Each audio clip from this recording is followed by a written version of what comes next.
Friends నమస్తే. మళ్ళీ మీ శ్రీనివాస్ మీ ముందుకు వచ్చేసాడు. రోజు మనం చాలా చర్చించుకుంటున్నాము. నేను ఆధ్యాత్మిక వీడియోస్ కూడా పెడుతున్నాను. ఈరోజు ఎందుకో నాకు ఏమనిపించిందంటే ఆ, మన రాజకీయాలు నైతిక విలువల గురించి మాట్లాడదాం అనుకుంటున్నాను నేను. ఫ్రెండ్స్, ప్రపంచంలో మన భారతదేశం అతిపెద్ద ప్రజాస్వామ్య దేశం కదా, తెలుసు కదా మనకు అందరికి కూడా. మన దేశంలో మన నాయకుల్ని ఎన్నుకునే ఒక పద్ధతి ప్రజలకే ఇచ్చారు. ప్రజాస్వామ్యంలో అతిపెద్ద ఆయుధం ఎన్నికలు, బ్యాలెట్ పేపర్. ప్రతి వ్యక్తి కూడా మనకి ఆ అధికారం ఉంది. మన యొక్క నాయకుడిని ఎన్నుకునే అధికారం మన చేతుల్లోనే ఉంది. మరి ఎక్కడ తప్పు జరుగుతున్నది? మనం ఏం చేయాలి అలాంటప్పుడు? ఒక కామన్ మ్యాన్గా మనం ఏం చేయాలి? ఒక ఓటర్గా ఒక మంచి నాయకుడిని అసెంబ్లీకి కానీ పార్లమెంట్ కానీ పంపించాలి. ఎలాంటి నాయకుడిని పంపాలి మనం అండి? మన ప్రజా సమస్యల గురించి గొంతు లేవనెత్తి మాట్లాడగలిగే నాయకుడు మనం పంపించాలి, అసెంబ్లీకి కానీ పార్లమెంట్ కానీ. సో అలాంటి వ్యక్తి ఎలా ఉండాలి? అతని అర్హతలు ఏమి ఉండాలి? అతనికి ఆ నియోజకవర్గం యొక్క సమస్యలు తెలిసి ఉండాలి. అతను ఆ నియోజకవర్గం వ్యక్తి అయి ఉండాలి. అతను ఎడ్యుకేషన్, నాలెడ్జ్ ఈజ్ ఇంపార్టెంట్. నేను చెప్పేది ఎడ్యుకేషన్ అనేది మినిమం డిగ్రీ అయితే ఉండాలి అతనికి కూడా. అతను ప్రజా సమస్యల గళమెత్తి మాట్లాడగలగాలి, అది ఉండాలి. లీడర్షిప్ క్వాలిటీస్ ఉండాలి అతనిలో, నెంబర్ 1.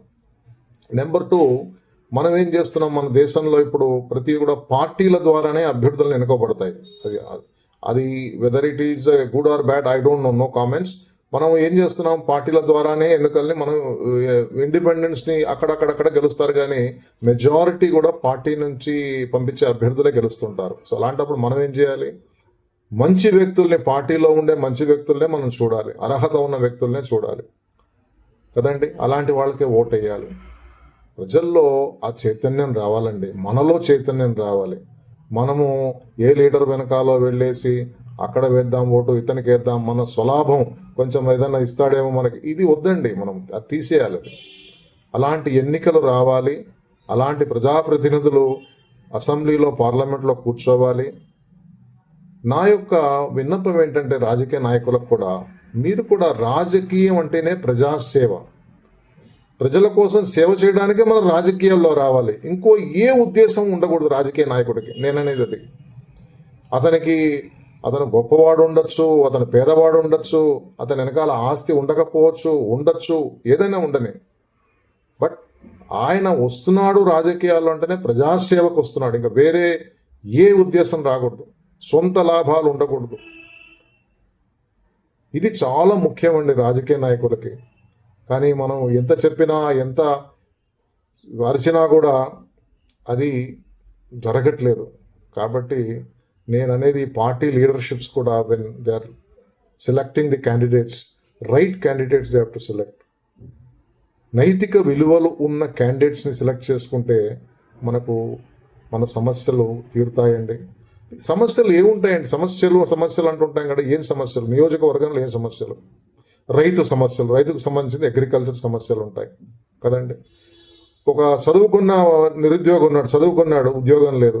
అతను ఉద్యోగం కోసం ఎన్ని ఖాళీలు ఉన్నాయి, ఏమి నోటిఫికేషన్స్ వచ్చాయి, ఉద్యోగాలు ఎన్ని వస్తాయి, అతను అది ఎదురు చూస్తాడు కదండి.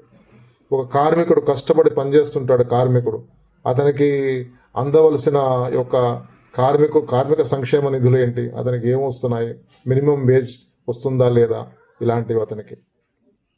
ప్రతి ఒక్క విద్యార్థులే రేపటి భావి భారత పౌరులు. కాబట్టి ఎలా ఉండాలంటే మన విద్యాలయాలు, పాఠశాలలు కానీ, యూనివర్సిటీస్ కానీ ఎలా ఉండాలి?